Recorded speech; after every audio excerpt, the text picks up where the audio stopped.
Blue states are gearing up for a legal cage match with the Trump administration over California's waiver authority to set stricter vehicle emission standards, a move that influences car sales nationwide. President-elect Donald Trump is expected to challenge these waivers, which have historically allowed California and other states to enforce more stringent regulations to combat climate change and reduce pollution. Opponents argue the standards are costly and unfeasible, while supporters emphasize their importance in achieving climate goals and maintaining air quality. But for real, this isn't just about car fumes. This is a microcosm of the larger ideological divide that is tearing at the fabric of the United States. It's clear that California's overreach represents a grave threat to the autonomy and freedom of all states, especially those that don't share California's tree hugger agenda. California, with its long-standing ability to impose strict emission standards under a federal waiver, is now pushing the envelope further by aiming to phase out gas-powered vehicles by 2035. This ambitious and top-down approach to environmental policy is not just an overstep, it's an outright assault on individual liberty. California is dictating the terms for the entire nation, imposing its values on states that don't want or need such extreme regulations. As someone who values local autonomy and believes that states should have the right to chart their own course, I find this to be nothing short of tyrannical. California's ambitions undermine the foundational social contract between individual states and the federal government. By centralizing power and attempting to dictate national policy through regulatory overreach, California disrupts the natural competition between states that fosters innovation, diversity, and adaptability.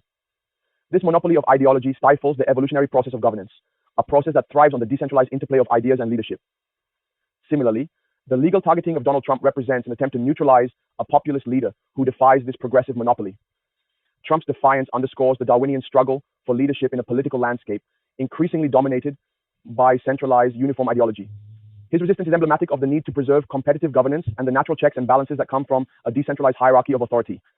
California's influence on national emission standards reveals the progressive elite's agenda to impose its vision on the entire country, disregarding the diverse needs of other states. This is political and cultural dominance masked as environmental policy. Different regions lack the infrastructure to support such drastic changes, and forcing compliance undermines regional self-governance.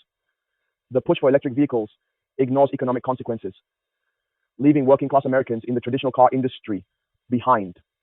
This top-down approach imposes hardship without democratic consent, disrupting stability and freedom. California's overreach epitomizes harmful government interference, stifling innovation and choice. States and individuals should decide their paths, not be dictated to by one state's progressive agenda. California's regulations distort market dynamics by imposing costly, rigid standards that stifle innovation and harm the economy. These mandates force industries to adopt technologies that may not suit regional needs, undermining efficiency and free market progress.